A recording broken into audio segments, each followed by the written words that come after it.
प्रार्थनान हेच मुचे मागणी, हीच मुची प्रार्थनान हेच मुचे मागणी.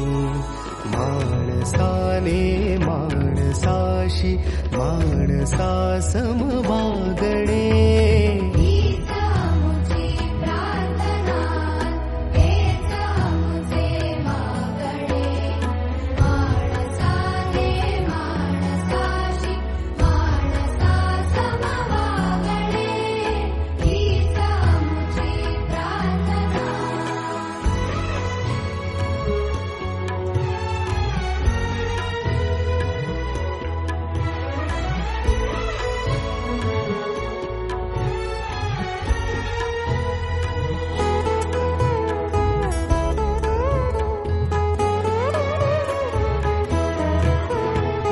धर्म जाती प्रांत भाषा द्वेष सारे